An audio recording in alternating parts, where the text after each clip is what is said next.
আসসালামু আলাইকুম প্রিয় দর্শক, আশা করি সবাই ভালো আছেন। আবার চলে এলাম আপনাদের মাঝে আরেকটা ভিডিও নিয়ে। তো আশা করব ভিডিওটা প্রথম থেকে শেষ পর্যন্ত দেখবেন। যদি ভালো লাগে তাহলে অবশ্যই লাইক করবেন, কমেন্ট করবেন, শেয়ার করবেন আর সাবস্ক্রাইব করতে কিন্তু ভুলবেন না। জীবনে কিছু ভুল আছে যেগুলো যদি আমরা শুধরাতে চাই সেটা কিন্তু শুধরানো সম্ভব। তো সেইটা ফাতেহার মধ্যে আমি দেখতে পেলাম, সেটা নিয়ে একটু কথা বলবো। আর ওইদিকে গিরগিটির মতো রং বদলায় আমাদের শারমিন, মাল্টি ব্লক শারমিন। সে আজকে হাজি সাহেবা সেজে আসছে, তো তাকে নিয়েও কিছু কথা বলবো, মিমকে নিয়েও কিছু কথা বলবো, আর কিছু কমেন্ট এর উপর ভিত্তি করে আমি আমার কিছু ওপিনিয়ন শেয়ার করব। তো আশা করি প্রথম থেকে শেষ পর্যন্ত দেখবেন, পাশে থাকবেন, সাবস্ক্রাইব করবেন। দর্শক, আমরা অনেক সময় এমন কিছু ভুল করি যেটা হয়তো আমাদের শুধরানোর কোনো পথ থাকে না, কিন্তু যদি পথ থাকে আর আমরা সেটা চেষ্টা করি শুধরানোর, তাহলে কিন্তু সেই ভুলটা আর ভুল বলে মনে হয় না। তো যেরকম ফাতেহার ব্যাপারটা আমরা জানি, ফাতেহার জীবনে ঘটে গেছে বেশ মানে কলঙ্কময় একটা ঘটনা ঘটে গেছে কিবরিয়া ভাইয়ের সাথে। তো সেই অধ্যায়টা আমার মনে হয় ফাতেহার জন্য সবসময় কলঙ্কময় হয়ে থাকবে, সেটা কখনো শুধরানো সম্ভব না। কিন্তু যে ভুলটা করছে সেটা শুধরানোর জন্য আসলে ফাতেহা যা করতেছে খুব ভালো একটা পথ। আসলে যখন আপনি একটা হাজব্যান্ড, যার সঙ্গে আপনি থাকেন, জীবনসঙ্গী, তার বাবা মা, ভাই বোন, আত্মীয় স্বজনকে যখন আপনি আপন করে নেবেন, তখন কিন্তু ওই ছেলেটা অনেক কিছুই আপনাকে মানে ভুলে যাবে। বা আপনি যদি সংসারটাকে আপন করে নেন, নিজের সংসার ছাড়া আপনি আর কিছু না বুঝেন, তখন কিন্তু একটা ছেলে যখন বুঝে না এই মেয়েটা আসলে যা ভুল করছে অতীতে করছে, কিন্তু এখন সে শুধু আমার সংসার, আমার সন্তান, আমার বাবা মা সবাইকে প্রাধান্য দেয় এবং সবাইকে নিয়ে চলার চেষ্টা করতেছে, তখন কিন্তু একটা ছেলে আস্তে আস্তে সেই ভুলগুলো কিন্তু ক্ষমা করে দেয়। ফাতেহাকে দেখেন, ও কিন্তু আসলো মালয়েশিয়া থেকে বাংলাদেশে আসলো, আসার পরে শ্বশুরবাড়ির কেউ ওকে আনতে যায় না এয়ারপোর্টে। তার অনেকগুলো কারণ আছে। তার শ্বশুর শাশুড়ি বয়স্ক, তাদের পক্ষে সম্ভব না সে অল দ্য ওয়ে সাভার থেকে গিয়ে ওকে সেখান থেকে নিয়ে আসবে, সেটা আমি বুঝতে পারলাম। কিন্তু ওর ভাই কিন্তু চাইলেই আনতে পারতো, কারণ ওর ভাইয়ের জন্য এটা কোনো ব্যাপার না যে কিনা পদ্মার চরের থেকে ঢাকায় চলে আসে, ঈশ্বরদী থেকে ঢাকায় চলে আসে। সে কিন্তু চাইলে বোনকে আনতে যেতে পারতো, কিন্তু সে আনতে যায় নাই। যাই হোক, ফাতেহা কিন্তু অনেক কিছুই মেনে নিয়েই কিন্তু চলে, অনেক কিছু কিন্তু ইগনোর করে। আমি বলবো অবশ্যই এটা ইগনোর করা। নিজের ভাই নিতে আসে নাই, তারপরে সেটা ক্যামেরার সামনে বলা যে ও আমার ভাই ভালো, আমার ভাই ভালো, এটা কিন্তু আমি হলে পারতাম না। কিন্তু ও কিন্তু চেষ্টা করে এগুলো বলার, মানে ভিতরের কষ্টটা প্রকাশ কিন্তু করে না। তো সেখান থেকে সে দেখেন প্রথমেই সে কী করলো, ভাইয়ের বাসায় উঠলো ঠিকই, কিন্তু তারপরে কী করলো, এই ছোটো ছোটো দুইটা বাচ্চা নিয়ে সে কিন্তু শ্বশুরবাড়ি চলে গেল। শ্বশুরবাড়ির জন্য যা যা জিনিস নিয়ে আসছে সেখানে সে চলে গেল, এবং সেখানে গিয়ে সে কিন্তু পায়ের উপরে পা তুলে রানীর মতো কিন্তু বসে খায় নাই। সে কিন্তু সুন্দর করে শ্বশুর শাশুড়ি সবার সাথে মিলে রান্না বান্না করে একসাথে খেয়ে পিকনিকের মতো করে, আমার কাছে যতটুকু দেখলাম আমার কাছে কিন্তু ভালো লাগছে। একটা মেয়ে এর থেকে খুব বেশি কিছু করতে পারবে বলে আমার মনে হয় না। তো যখন একটা হাজবেন্ড দেখে যে আপনি ছোট ছোট দুটো বাচ্চা নিয়ে আপনি শ্বশুর শাশুড়ির সঙ্গে দেখা করতে চলে গেছেন, যারা যেগুলি কুলাঙ্গার সেগুলির কথা বাদ দেন, যেমন বাপ্পি বলেন, রাজ বলেন, তারপরে এই বাবু বলেন, আরিফ বলেন, এরা তো হচ্ছে কুলাঙ্গার। এদেরকে আপনি এদের বাপ মার সঙ্গে সম্পর্ক রেখে এদের মন জয় করতে পারবেন না। এদের সামনে আপনার মন জয় করতে হলে আপনাকে ন্যাংটা হয়ে, উলঙ্গ হয়ে আপনাকে ক্যামেরার সামনে আসতে হবে, নর্তকীর মতো নিচে এদেরকে টাকা জোগাড় করে দিতে হবে, তাহলে আপনি ভালো হবেন। কিন্তু সত্যিকারে যারা যেই ছেলেগুলো ভালো, যাদের পরবারিশ ভালো, যাদেরকে সুন্দরভাবে বেড়ে উঠেছে, তারা কিন্তু তাদের বাবা মার সঙ্গে যদি আপনি ভালোভাবে মিশেন তাহলে কিন্তু তাদের মন জয় করতে পারবেন। ছেলেদের মন জয় করার জন্য বলা হয়, আমি যেটা জানি, যে খাওয়া, মানে ওদেরকে ভালো ভালো খাওয়া দিলে সেটার মাধ্যমে, কি যেন একটা কথা আছে, আমি কথাটা ভুলে গেছি, সেটার মাধ্যমে তাদের মন জয় করা যায়। আর আরেকটা মন জয় করার উপায় হচ্ছে তার বাবা মা ভাই বোন আত্মীয় স্বজনকে আপনি যদি আপন করে নেন, সেই ছেলে কোনো দিনও আপনার কোনো মিস্টেককে ধরবে না। হয়তো খারাপ লাগবে একটা স্টেজে, কিন্তু আপনাকে সে কখনো ছাড়বে না।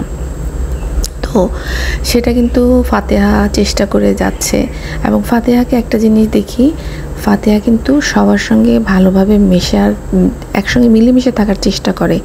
চেহারা কালো করে রাখা, যেটা তিশা করে, হ্যাঁ, ভালো উপহার না দিলে চেহারা কালো হয়ে যায়, বা যে মানুষকে পছন্দ করে না তাকে দেখলে চেহারা কালো হয়, এটা কিন্তু ফাতেহার মধ্যে আমরা দেখি নাই। ফাতেহা কিন্তু প্রথম থেকে এই পর্যন্ত ভালোবাসে, সবার সাথে মিলেমিশে থাকার চেষ্টা করছে। এখন আপনারা ভাইবেন না যে আমি ফাতেহার পক্ষ হঠাৎ করে কেন হয়ে গেলাম, না, যেটা ভালো দিক দেখলাম সে কথাটা বললাম। আর যেহেতু সে ঢাকায় আসছে এবং এসে শ্বশুর শাশুড়ির সাথে দেখা করছে, সবার সঙ্গে মিলেমিশে থাকার চেষ্টা করতেছে, এরপর হয়তো বাবার বাড়িতে গিয়ে অনেক দিন থাকবে, তারপরে হয়তো আসবে। কিন্তু প্রথম কিন্তু হাজব্যান্ডকে অলরেডি খুশি করে গেছে সে, হাজব্যান্ড কিন্তু আর মন খারাপ করতে পারবে না। আর ধরেন যে দুইটা ছেলে আছে, সন্তান আছে, অনেক বাবা মা কিন্তু সন্তানের কথা ভেবে কিন্তু সম্পর্ক ঠিক করে নেয়, আর এটাই কিন্তু হওয়া উচিত। ফাতেহা অবশ্যই ভুল করছে, ভুল দুজনেই করছে, শুধু ফাতেহা ভুল করছে, কিবরিয়া ভাই ভুল করে নেয় বললে ভুল বলা হবে। কিবরিয়া ভাই ভুল করছে এবং কিবরিয়া ভাই এখনও ভুল করতেছে।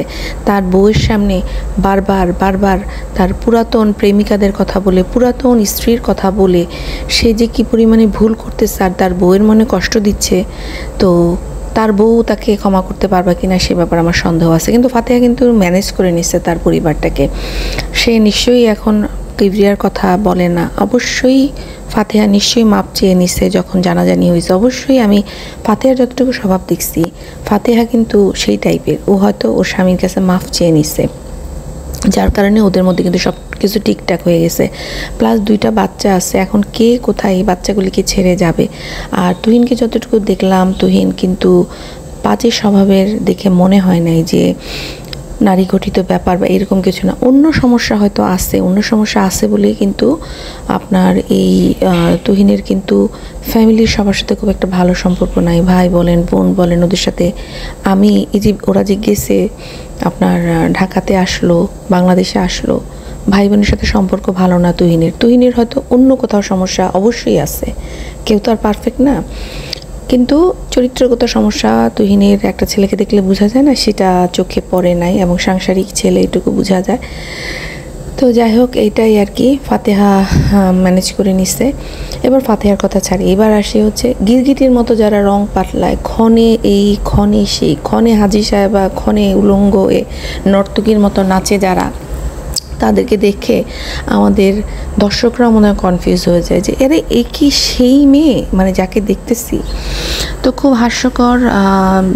শারমিন, মাল্টিব্লগ শারমিনকে দেখলাম একদম 2 দিন আগেও যে কিনা ওন্না টন্না ছেড়ে নর্তকীর মতো ফালাফালি করছে, সে আজকে আসছে একদম মাথায় ঘোমটা টোমটা দিয়ে হাজি সাহেবা সেজে আমাদের সাথে তার বক্তব্য পেশ করার জন্য। আর এরা যে এত ভণ্ড, এদের কি ভয়ও লাগে না? ভিউজের জন্য এই হাজি সাজে আবার নর্তকী হয়ে যায়। এই মহিলা গত কয়েকটা দিন ধরে ভিডিওতে হিজাব তো দূরে থাক, পারলে ওন্নাটা পর্যন্ত পরে না, আর সাথে একটা টাউট জুটছে যে কিনা ভিউয়ের জন্য নিজের বউকে উলঙ্গ করে দিতেও পিছপা হবে না। ঠিক আছে, তো কারণ হচ্ছে এখন তারা স্যালারি পায়, তো সেই জন্য স্যালারির জন্য তারা যে কোনো কিছু করতে রাজি আছে। আর অনেকেই বলতেছেন মিম ভালো, মিম যেমন শারমিনও তেমন, দুইজনেই কাল নাগিনী, একই গোয়ালের গরু দুজন, কেউ কারো চেয়ে কোনো অংশে কম না। আর এখন দেখবেন যেহেতু শারমিনকে সবাই একটু নেগেটিভ কমেন্ট করতেছে, শারমিন দেখবেন আবার অসুস্থ হয়ে যাবে। শারমিন ভিডিও করার সময় এমন ভাব করে যে ওর মতো শিক্ষিত ডিগ্রিধারী, মনে হয় যেন পিএইচডি করে আসছে, অথবা গোটা ইউটিউবের মধ্যে ওই একমাত্র শিক্ষিত নর্তকী যে কিনা টিকটকে নাচ করে। তো ইংরেজিতে তো কথা বলা, মানে ইংরেজিতে কথা বলে ও আসলে ওর যে মূর্খ স্বামী আছে রাজকে আসলে ওই কি বলে এটাকে বশ করার একটা ফাঁদ, মানে ওকে দেখা যে দেখো তুমি কত শিক্ষিত একজন বুড়ি মহিলাকে বিয়ে করছো। তো দর্শক কি কানা যে চোখে দেখে না? আর সে বলতে চাচ্ছে যে সে তার হাজব্যান্ডকে জিজ্ঞেস করতেছে কবে আমার চেহারা কালা করে রাখছি আমি। হ্যাঁ, তার হাজব্যান্ডকে মনে করাই দিতে হচ্ছে সে চেহারা কালা করে রাখছে। দর্শকরা কি কানা? দর্শকরা কি দেখে না? এটা তো মানুষ এমন না যে জোর করে তার খুদ বের করতেছে, যা দেখতেছে দর্শক সেইটা দেখেই কিন্তু কথা বলতেছে। হ্যাঁ, তো শাশুড়িকে দেখলে যে সে তার চেহারাটা পেঁচার মতো করে থাকে, আর শাশুড়ি যখন বাসায় থাকে না তখন যে সে জামাই নিয়ে ডিগবাজি খায়, এটা আমরা প্রতিনিয়তই দেখে আসছি। সো দেখেন কিছু মানুষ কে কমেন্ট করছে। একজন লিখছে শাশুড়ি আসে বাড়িতে চেহারা হয়ে যায় হনুমান, কথাটা কিন্তু ঠিক। আরেকজন লিখছে আপু মানুষ তো এমনি এমনি বলে না, আমি সবসময় আপনার ভিডিও দেখি, আপনি মুখ গোমরা করে রাখেন আর এগুলো দেখতে ভালো লাগে না, বাকিটা আপনার বিষয়। আরেকজন লিখছে ভাইরে ভাই হাজি সাহেবা আসছে। আরেকজন লিখছে বিয়ার পরে যেই ফালাফালি শুরু করছে, আগে যাওয়া পর্দা করতো সেটাও এখন ছেড়ে দিচ্ছে। একটা কমেন্ট শেয়ার করি যেটা কিনা খুবই দুর্দান্ত, যদি কথাটা যদি সত্যি হয়, তবে ওনার সব কিছু কথা তো অবশ্যই আমি মেনে নিচ্ছি, বাট কিছু কথা ওনার সাথে আমি একমত হতে পারতেছি না। তো সেই জন্য আমি কমেন্টটা আগে শেয়ার করি, তারপরে কথা বলি। তো আপু আমাকে লিখেছে যে তোমার বোঝার ভুল আছে, বাবুর মায়ের একটা খুব ভালো গুণ, সে নাক গলায় না, মিমের বাসায় না বললে সে যায় না, রাজের মুখ খুব খারাপ, স্বামী সারাক্ষণ খুঁচিয়ে কথা বললে কতজনের মন ভালো থাকে, ওর শাশুড়ি সকাল বিকাল আসে যায়, তারও মুখ রাজের মতোই, কোনো মেয়ে পছন্দ করবে না শাশুড়ি এসে সব বিষয়ে নাক গলাক, শারমিন ওর শাশুড়িকে অনেক সম্মান করে, শ্বশুরের প্রতিদিনের খাবার যত্ন করে খাওয়ায়, আমার ধারণা রাজ আর ওর মা শারমিনকে যৌতুকের জন্য প্রেশার দিচ্ছে, বাইক নিয়ে রাজ কোনো ভিডিও করে নাই, শুনলাম ভেঙে ফেলছে, এর আগে মোবাইল নিয়েছে, শারমিন যে জালে আটকা পড়েছে তা থেকে বের হওয়া কঠিন।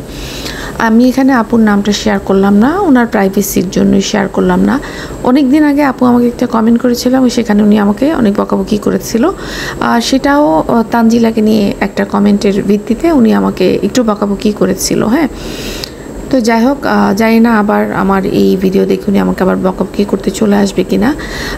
তো যাই হোক, যারা কমেন্ট করে তাদেরকে আমি বারবারই বলছি, তাদের অবশ্যই আমি একদম মন থেকে তাদের জন্য আমার ধন্যবাদ, কারণ তাদের কমেন্টগুলো পড়ে আমরা অনেক কিছু জানি, অনেক কিছু শিখি। তো ওনার কমেন্টটা পড়ে আমি অবশ্যই অনেক কিছু শিখেছি, তবে কিন্তু তো ওনার দুই একটা জিনিসের সাথে আমি একমত হতে পারতেছি না। সেটা হচ্ছে যে উনি যেটা বললো যে শারমিনের শাশুড়ি 2 বেলা আসা যাওয়া করে এবং সব বিষয়ে নাক গলায়। হ্যাঁ, এই ব্যাপারটাতে আমি একটু কথা বলি। অবশ্যই কোনো মেয়ে পছন্দ করবে না যে শাশুড়ি বা শ্বশুরবাড়ির লোকজন এসে সংসারে নাক গলাক, বিশেষ করে তার সংসারের যে ব্যাপারগুলো থাকে, আমাদের দৈনন্দিন যে ব্যাপারগুলো থাকে, চাল ডাল আটা ময়দা কী কিনবো না কিনবো, খাবো কী করব, এগুলো নিয়ে যখন কেউ নাক গলায় তখন অবশ্যই মানুষের মুখ বেজার হয়ে যায়। কিন্তু শারমিন কিন্তু ভিডিওতে সেটা স্বীকার করে নাই, সে অস্বীকারই করতেছে যে তার নাকি চেহারাই কালো ছিল না, আর সেখানে তার স্বামীও কিন্তু ধরাই দিছে, স্বামীও কিন্তু বলতে চাচ্ছে যে হ্যাঁ তার চেহারা কালো ছিল, কিন্তু হয়তোবা তার কোনো কারণ ছিল। কিন্তু আমি আপুকে একটা কথা বলি যে আপু, শারমিনকে রাজ যতটুকু ভিডিওতে বলছে এবং আমরা যতটুকু ভিডিওতে দেখছি শারমিন সাংসারিক মেয়ে না, ঠিক আছে? কারণ হচ্ছে দেখেন, শারমিন কিন্তু আগে যে বিয়েটা হয়েছিল ওইটা কিন্তু গ্রামে হয়েছিল। তো শারমিন হয়তো ওইরকমভাবে কিছু জানে না সংসারের ব্যাপারে, বা আমি যদি বলি জানে না এটাও ভুল হবে। একটা মেয়ে এতদিন সংসার করার পরে অবশ্যই সংসারের কিছু না কিছু তার জানা উচিত, তো সেটা সে করে নাই। আর এরকম মেয়ে কোনো দিন দেখি নাই যে একা কোনো কিছু সে করতে পারে না, রান্না করার সময় তার শাশুড়ির হেল্প ছাড়া মানে এই বুড়ি মহিলার এক পাও দিতে পারে না, ঠিক আছে? আবার বলে আমার বাসা কিসের এত ফুটানি দেখায়, ও তো নিজেকে বিক্রি করে ইনকাম করে। হ্যাঁ, ও নিজেকে তো বিক্রি করেই ইনকাম করতেছে, কারণ হচ্ছে ও টিকটকে যেভাবে নিজের ওড়না খুলে, যেভাবে ওর নাকি কোমর ব্যথা, সে কোমর দুলায় যেভাবে ও নাচে, তাহলে এটাকে কি বলবো, কিভাবে ইনকাম করতেছে? এটা একদিন মাথায় হিজাব পরে, আরেকদিন যে টিকটকে যায় নাচে, এটাকে কি ব্যবসা বলে না? আচ্ছা যাই হোক, এবার পরিষ্কার বোঝা যায় যে শারমিন সাংসারিক মেয়ে না, যার কারণে তার শাশুড়িকে আসতে হতেছে। এবং আমি অনেক সময় দেখছি যে রাজ ডেকে নিয়ে আসতেছে, কারণ রাজ একা একা কুলাইতে পারে না, শারমিন কোনো কিছু করে না। এই যে ঘরের জিনিসপত্র এখান থেকে এখানে, সেখান থেকে সেখানে, কিন্তু আমরা মেয়েরা করি, অনেক সময় স্বামীরা বাসায় থাকে না, আমি নিজে করি। আমার যদি মনে হয় এই জিনিসটা এখানে ভালো লাগতেছে না, আমি ঠেলে সেখানে নিয়ে যাই। হ্যাঁ, আমার একটু কষ্ট হয়ে যায়, কিন্তু তারপরেও এই যে আমি যে একটা ঘর গোছাবো, এটা তো আমার ইচ্ছা থাকতে হবে। এখন আমি যদি বসে থাকি, আমার শ্বশুর বয়স্ক মানুষ, সে এসে আমার জিনিস এখান থেকে সরাবে, আমার শাশুড়ি আমাকে রান্না না করে দিলে আমি রান্না করব না। যখন আপনি এই ধরনের জিনিস দেখাবেন, তখন যে স্বামী, তার জন্য কিন্তু খুব কঠিন হয়ে যায় এই বিষয়গুলো। তখন তাকে তার মাকে ডাকতে হয় তার সংসারের জিনিস সামলানোর জন্য, তার ঘরের আপনার আলমিরার জিনিসপত্র গোছানোর জন্য তার শাশুড়িকে ডাকতে হয়েছে। কারণ এই মেয়ে শারমিন, এই বুড়ি মহিলা পারে না করতে। বুড়ি মহিলার একটাই উদ্দেশ্য, কখন টিকটকে গিয়ে সে ডান্স করবে। শাশুড়ি এসে সব গুছাই দিয়ে যায়। এমনকি এই যে চাল ডাল আটা, এই মহিলা কিছুই বুঝে না। তার শাশুড়ি সে 11টা পর্যন্ত ঘুমাইলো। সে যে এক মেয়ে যদি 11টা পর্যন্ত ঘুমায়, তার শাশুড়িকে গিয়ে বাজার করে আনতে হয়েছে। বুঝেন অবস্থা মহিলার। তার মধ্যে চেহারাটা কালো করে রাখছে। তুই যদি মনে করিস তোর শাশুড়ি এগুলি করিস, তোর পছন্দ না, তুই অ্যাক্টিভ হ, নিজে নিজে সব কর। তুই কাম করাবি শ্বশুর শাশুড়িকে দিয়ে, আবার তুই চাচ্ছিস না যে তারা তোর সংসারে নাক গলাক, তাহলে তো এটা তো হবে না। ইভেন কি আমরা অনেক সময় দেখছি যে যখন ওরা কোথাও বেড়াতে যায়, সেই জিনিসপত্র সুটকেস গুছাই দিতে হয় রাজকে। ঘরের জিনিসপত্র কোথায় ময়লা আছে, সেই ময়লা বাইরে ফেলে দিতে হবে, নাহলে ঘরে থাকলে পোকা হবে, গন্ধ হবে, সেটাও রাজকে দেখতে হয়। সেটাও শারমিন করে না। তাহলে শারমিন কি করে আমাকে একটু বলবেন? শারমিন কি করে? শারমিনকে সারাদিন ঘরের মধ্যে আমরা দেখি যে খাইতেছে, তখন রান্না করতেছে, অথবা রান্না করতেছে কেউ তাকে কেটে বেছে দিচ্ছে। কখনো কি দেখছেন এই মহিলা নিজে নিজে কোনো কিছু করে? কিন্তু মহিলা টিকটকে ডান্স নিজে নিজে করে। তো যখন একটা মেয়ে নিজে নিজে কোনো কিছু পারে না, হ্যাঁ, তখন কি মহিলার উচিত না নিজেকে গুছায় নেওয়া? আর কবে গুছাবে? বয়স মহিলার 40-র উপরে হয়ে গেছে, তাই না? রাজের বয়সও কাছাকাছি, 40-এর কাছাকাছি রাজের বয়স।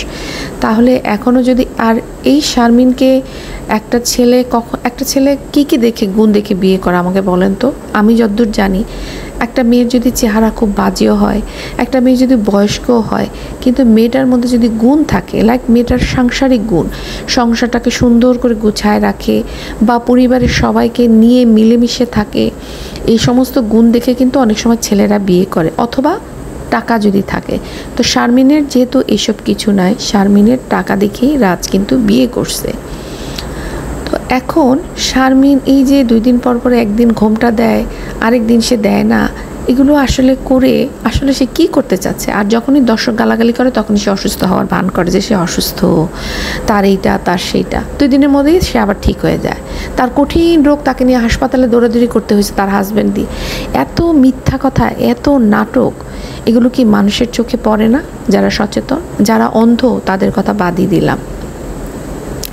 এইবার আসি মিমের কথায়, ঠিক আছে? মিম প্রেগনেন্ট, মিমের প্রোগ্রামের অনেক আগেই মিম জানে মিম প্রেগনেন্ট। তার কারণ হিসাবে আমি বলি, ওই যে মিম একটা ভিডিও আমাদের সাথে শেয়ার করছিল যে ও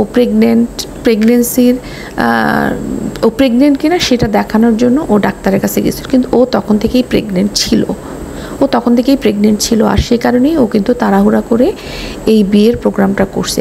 আর এই বিয়ের প্রোগ্রামটা করার জন্যই ও ওর শাশুড়ি ননদের সাথে খাতির করছে, পরিবারের সবার সাথে খাতির করছে, যাতে এক রাতের জন্য ও ওই পরিবারে যেতে পারে, ওর প্রোগ্রামটা সাকসেসফুল করতে পারে। এটা ওর আর বাবুর মিলিত উদ্যোগে কিন্তু এই জিনিসটা ওরা করছে। এবং ঠিক দেখেন, বিয়ে যেদিন হয়েছে, ওর বাড়িতে গেল, তার পরের দিন থেকে কিন্তু ওদের সম্পর্ক নষ্ট হয়ে যায়। একদিনের মধ্যে কারো সম্পর্ক নষ্ট হয়ে যায়, এমন কি ঘটছে যে সম্পর্ক নষ্ট হয়ে গেল? এগুলো সব নাটক, ঠিক আছে? এগুলো আগের থেকেই রেডি করা ছিল। আর এই বাবুকে দেখলে আমার জাস্ট থুতু করতে ইচ্ছা করে। একটা বাবা মা এত কষ্ট করে একটা ছেলেকে মানুষ করে, আর সেই ছেলে যখন তার মায়ের একদিনের জন্য খোঁজ নিতে পারে না, ভাই বোনের জন্য একদিনের জন্য তাদের প্রয়োজনে আসতে পারে না, এরকম ছেলেকে ধিক্কার ছাড়া কিছু আমার নাই। সে এবার বাপ হোক, সে এবার যা খুশি তাই হোক। অনেকেই বলতেছে মিমের বাচ্চা হবে সেজন্য শাশুড়ির সব ভুলে যাওয়া উচিত। বুঝলাম মিমের বাচ্চা হবে, মিম কি সব ভুলে যেতে পারছে? মিমের হাজবেন্ড কি সব ভুলে গেছে? তাহলে কেন বলতেছেন একজন মাকে ভুলে যেতে? আপনারা কেন এমন ধরনের পরামর্শ দিচ্ছেন?